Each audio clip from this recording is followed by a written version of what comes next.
আসসালামু আলাইকুম। তুষার ডিজিটাল হাবের পক্ষ থেকে আপনাদের সবাইকে স্বাগত।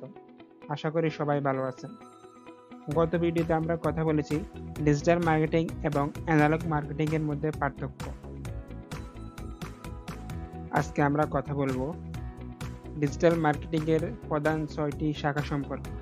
চলুন শুরু করি। প্রথম হলো সোশ্যাল মিডিয়া মার্কেটিং। একে সংক্ষেপে SMM বলা হয়। সোশ্যাল মিডিয়া হলো Facebook, Instagram, YouTube, Twitter, TikTok, LinkedIn, Pinterest. এগুলোর মাধ্যমে ব্যবসার প্রচারণা চালানোকেই বলা হয় সোশ্যাল মিডিয়া মার্কেটিং। এর সুবিধা হলো সহজে কাস্টমারের সাথে যোগাযোগ করা যায়।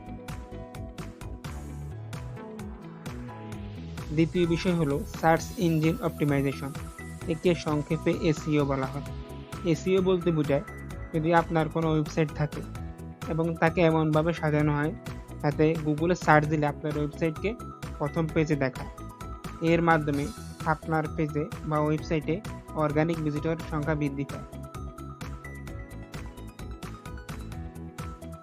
এর পরবর্তী বিষয় হচ্ছে সার্চ ইঞ্জিন মার্কেটিং। একে সংক্ষেপে SEM বলা হয়।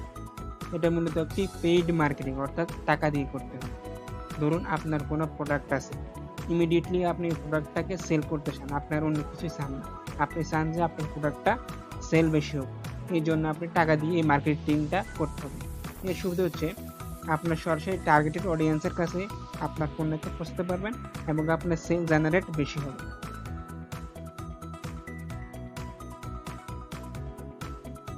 ৪ নাম্বার বিষয় হচ্ছে কন্টেন্ট মার্কেটিং।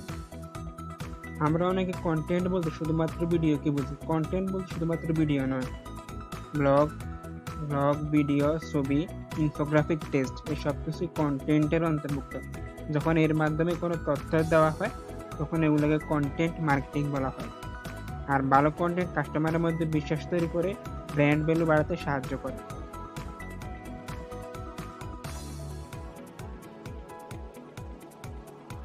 ইমেল মার্কেটিং বর্তমান সময়ে যা খুবই গুরুত্বপূর্ণ।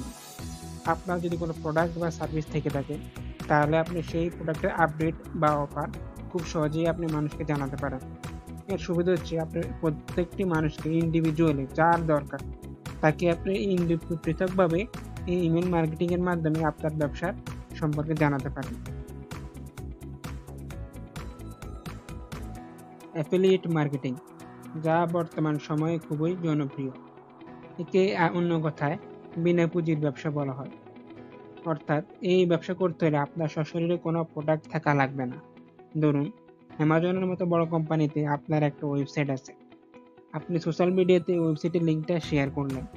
এখন কোনো ব্যক্তি যদি ওই লিঙ্কে ক্লিক করে অ্যামাজন থেকে কোনো কিছু ক্রয় করে তাহলে আপনি এর একটা পার্সেন্টেজ আপনি পেয়ে যাবেন। ধৈর্য সহকারে ভিডিওটি দেখার জন্য আপনাদের সবাইকে ধন্যবাদ। আর ভিডিওটি ভালো লাগলে অবশ্যই লাইক, কমেন্ট এবং শেয়ার করে দিবেন।